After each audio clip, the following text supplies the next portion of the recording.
Breaking news. You're about to be hit with the virus. Ouch!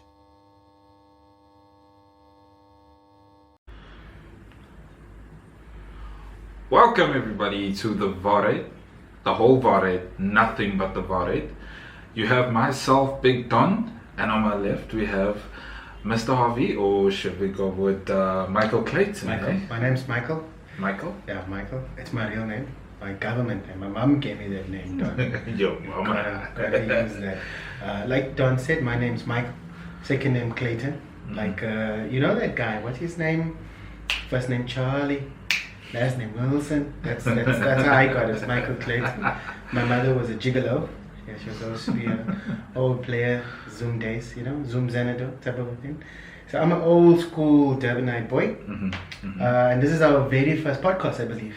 Yeah, we both Durbanite boys over here. He's from a different generation. I'm from a different generation, but quite close in generations. We were safe from being a part of the 2000s, I think.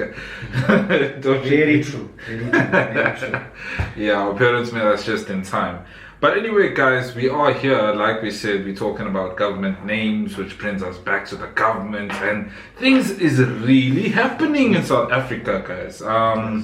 Right now, we've got this whole hot topic going on of Action Society against Bheki Cele. And if you don't know what's happening, now you're about to know, like Biggie once said, right? So, 2 days ago, today is the 7th of July 2022, we had a convention in Gugulethu, alright?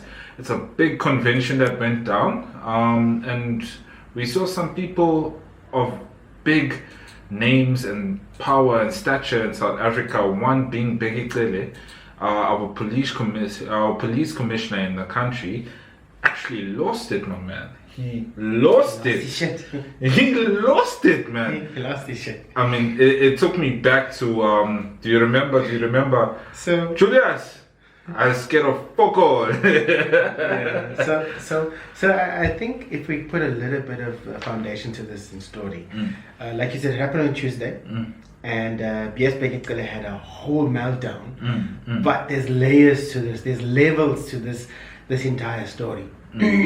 I think the initial story comes from people being tired of what's happening in their communities. That's true. I think when people of power get told that they can do more and they should do more, and people are not seeing what needs to be done in the community, and they, you know, like we could live in a better South Africa.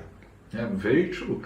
I mean, we've even heard our own parents saying that, as much as they came from a South Africa where racism was just so prominent, they also did experience a lot better in terms of living. I mean, there was a time where petrol was like less than 1 rand a litre, and how much are we paying right now? 27 rand to be exact. In Durban. Dude. Johannesburg it's higher, but it's because they earn more than we do. No, I'm just joking.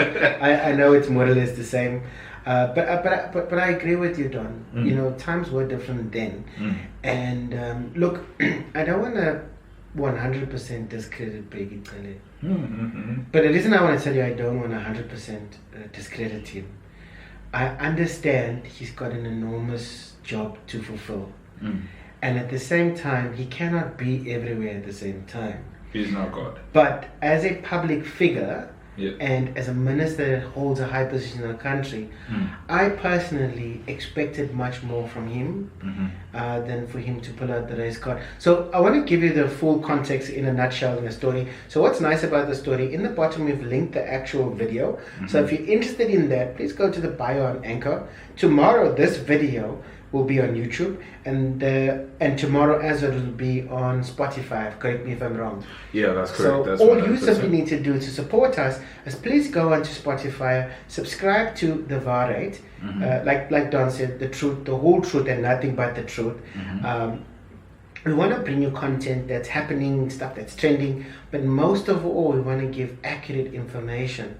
And we also want to be able to talk about things that are shaping South Africa, with the type of country we're becoming, where we would like to go, the things that impact the youth, the things that impact the general public, everything. Every little thing that goes down in South Africa, We want to be able to recollect things that we are doing wrong, things that we are doing right. At the end of the day, it's only the opinion of people that are experiencing it. And as you may see, sometimes people who are in power, people who are up there, they are actually losing touch of reality. I mean, how can you compare yourself to a man who's going to work every day to strive for a 9 to 5, and then you waking up, don't care what time you wake up, coffee meetings, they're up there just living a life, man. Look, I think there's also this one side that people don't get to really understand is that someone like Bheki Cele, because he's got such a high position, there's also a lot of pressure in his job, because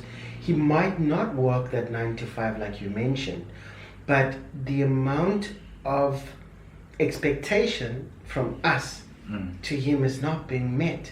It's like we always wonder, like we are common people, right? We're not in the spotlight. We're not, everything we say, everything we do is being monitored. But at the same time, as a normal South African, I expect him to do the job that he's employed to do.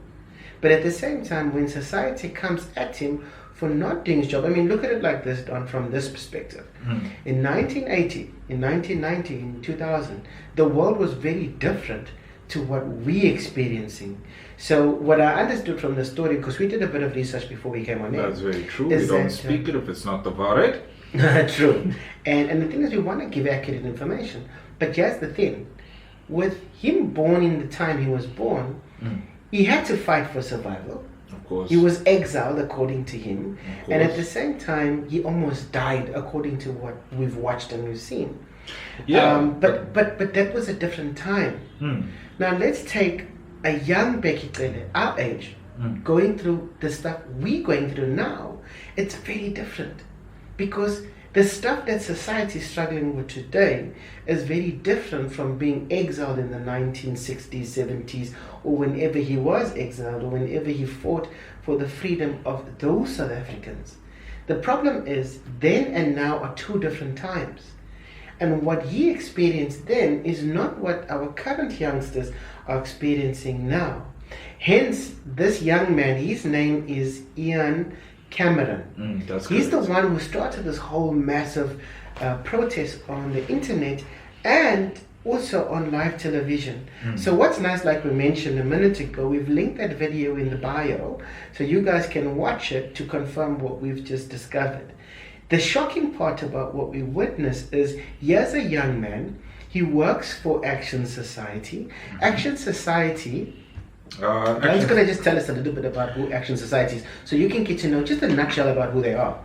And the nice thing is, guys, that Action Society actually has their own website where you can actually go back and find out a little bit more than we actually... in the bio as well. Yeah, a little bit more than what we do actually give you. But just the general gist of it is that Action Society is a civil rights organization that was established in 2019. This non-profit company with a PBO status acts in interest of public through active advocacy of policy change, and we work within the community to fight a reform justice system, holding government accountable for failing to protect South African citizens. And Action Society is driven by the purpose to give the voice to the voiceless. So I'll be honest with you, just from that understanding in a nutshell who they are. I mean, there are so many South Africans that cannot speak for themselves. So I don't know, in your area where you live, Don, do you guys have like a neighborhood watch?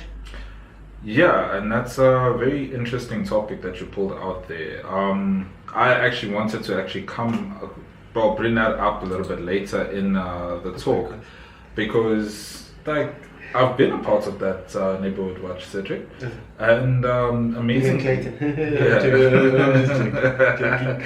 I've actually been a part of that, Mr. Clayton. I think the time when I was actually a part of this neighborhood watch was during the looting. I'm sure everybody remembers the looting. Yeah, that took place last year. For those who don't remember, it happened in two major provinces with the most population in South Africa. Durban. Yeah, Exactly. At that point in time, we were not thinking about bunny chows and shawarmas. No. We were thinking about protecting our families, dude. We were thinking about protecting the places of our income, the places we go to shop to buy food, bruh. And these places were being burnt down. So we actually had to stand there, and it was being turned into some sort of racist thing, and like communities were being divided in pieces, man. Like people were like, do I stand, and then do I look like I'm supporting certain denominations, or do I sit down, and you know, it became very controversial. But then you know what upsets me about that, because you spoke about it, is that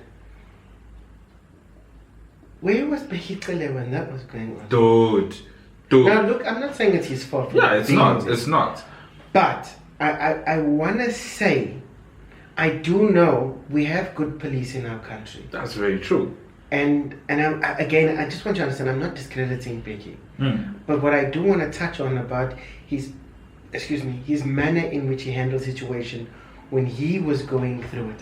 You understand? Just yesterday, Tuesday's incident with him and Ian Campbell. My thing when I go back to this is I feel as a South African, the politicians and the people are not on the same page.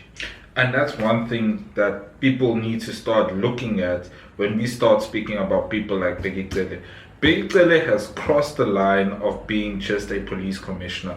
What is the definition of being a police commissioner? It is still being a police officer at the end of the day. Bheki Cele has now become a politician, essentially. So for some people that might disagree with what you're saying, Don, because there are, and look, we all have our rights, right? Freedom of speech. Exactly. And I also want the listeners and the viewers on YouTube and on Anchor and on Spotify to comment below and let us know. I mean, look, we might be seeing it from one side. And I learned something 2 days ago. You might be right and I might be right.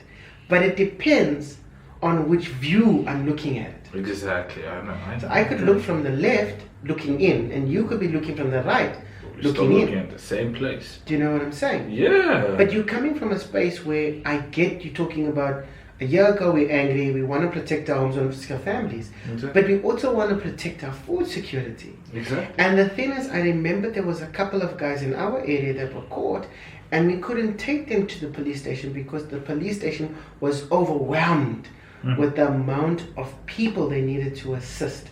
Like after a week it started dying down and started getting back to normal. But it also showed the cracks in our system. I think people got to a point where they said, hey, you know what, enough is enough. And this comes down to employment. It comes down to not enough jobs. And I think one of the things that our government has failed us as South Africans is that if we are striving, private, government, different sectors, on work, would have less and less people idle. There's an old saying, someone said, idle hands are a devil's workshop. I don't know if you've ever heard that. So I feel like, in my opinion, if we had more jobs available, and I don't want to say it's just the government's job, there's a lot of private sectors that would like to have people employed, but I think there are issues around that, and I think that's a whole new podcast to begin with. Yeah, that's something for another time. Definitely for the next one. But I want to quickly touch on something before you continue. Sorry, there, Don.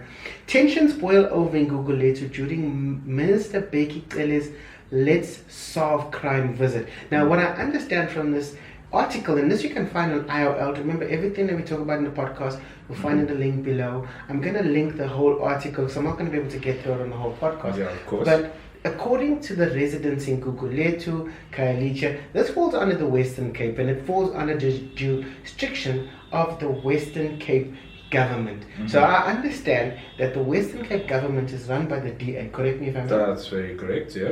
Now, yes, Bheki Cele is the minister, and the whole entire country is his jurisdiction. I get that. Correct. I respect that. But what the article also mentions is that he had this meeting with the people, but he didn't invite the Western Cape government into this meeting. Please remember, for me, in my opinion, if I can simplify this, who comes to your house without letting you know, hey, I'm in the kitchen and I'm kind of doing my own thing here, so don't mind me. I mean, like, listen, let them know that you're having a convention. I mean, listen, those people work in the province. That's true. The Western Cape government is run very different from the national government. Exactly. There's conversations that they have with themselves versus having it with Bheki Cele.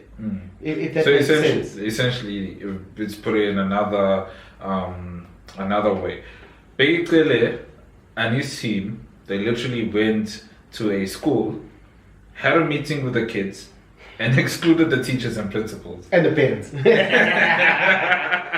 I could have never put it better than what you just said. And for me, that is... that's what I expected more from him. Exactly, but I think what makes it worse for me as well, if we look at Bheki Cele, just a little touch on his bio. I know Don said his name perfectly. I'm going to let you know his full name. Okay. Just give us his full name, Don. Or just give us the whole article there. That is Begogwake. It's actually my first time knowing that his name is Begogwake. Hamilton, Cele. So yes, Mr. Cele over here does actually show us a little bit about him on Wikipedia, talking about how he has previously been the police commissioner. He was actually dismissed as well earlier, so he has been a controversial figure when it comes to holding this position before. But we decided to bring him back, South Africa, round 2, round 3, Did you know that Bheki Cele is a KZN boy? He was born in Mbizo, Ep1. This guy's a Potchefstroom boy. What a small world. I had no idea. So here's my issue. My issue with this whole thing. We have people that are born in the 1950s. They lived through the struggle. They lived through a time that we never lived through, fortunately, right? But for me, I kind of feel that it's people like this that should be making it easier for people like us. And at 70, I don't know if he understands or can relate to someone like me. Because for me, the future is digital. True. It's not old school. Now, I respect old school. Please get me, because I was born in the 80s. Right? Sure. But there's a whole new world out there when it comes to infrastructure, change, evolve. And I feel like... And I know there's a lot of viewers, Don, and a lot of listeners that agree with me that if you pass a certain date, you need to leave office. Exactly. Because that struggle that you went through, it's over. And if they don't know, Bheki, sir, Mr. Minister, if you're listening to the podcast, please take it easy on me. I just want you to know that we're okay if you retire. We will miss you, but we'll also respect the fact that you're stepping down to give someone younger a chance. I mean, look, 2011 you were a minister, 2012 you were removed. In the beginning, people already found something on you that already discredited you, and I can imagine that's not easy on someone your age. But at the same time, 2018 you were reinstated as the police minister. And the thing is, I know everyone before you failed.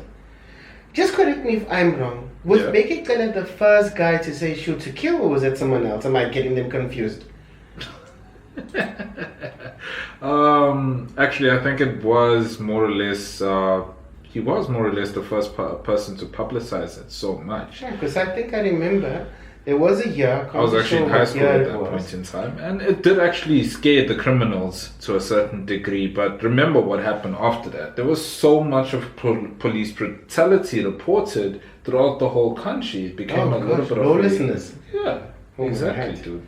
So the people who were employed to take away the problem from us became the problem, and this is actually something that's happening throughout everything in government right now. They are the people that were put there to take away every little problem that we had and make the country run smoother and more efficiently.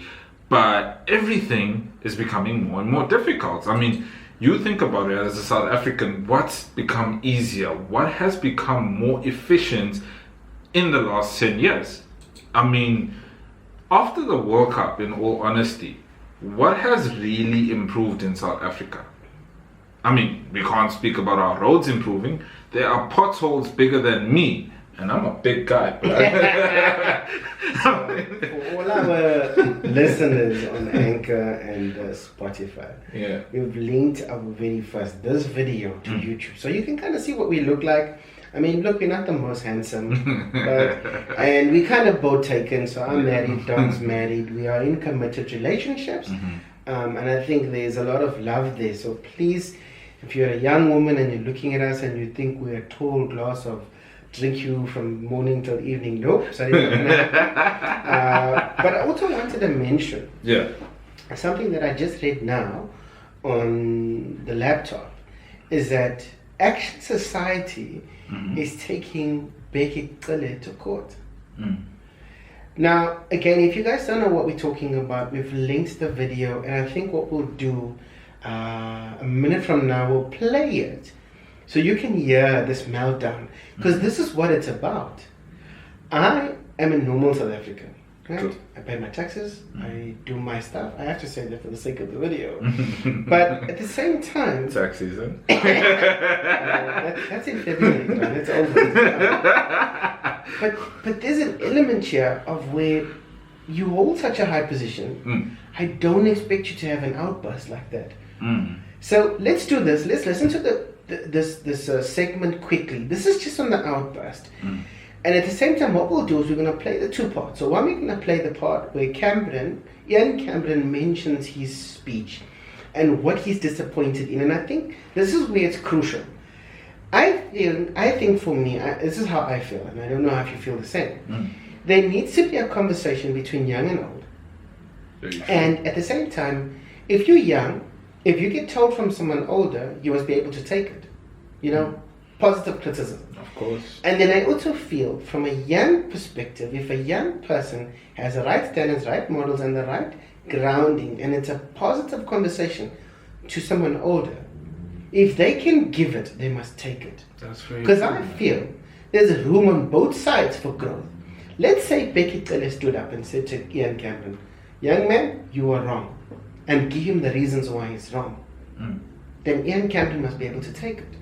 You know what that's like? Vice versa. You know what because that's if like? Ian Cameron tells Bheki Cele, "Listen, Minister, we as a community are not happy with this.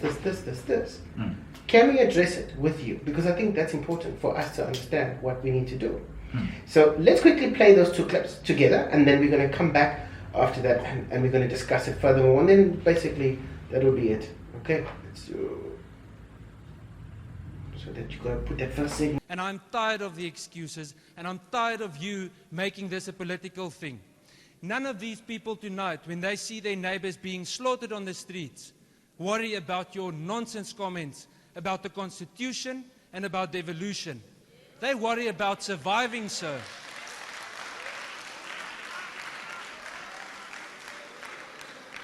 And I would like to end off with this. I want to graciously invite you to come and patrol without a bodyguard, without a grand car, in normal clothes with this community tonight, to get the sewage on your shoes that they patrol through.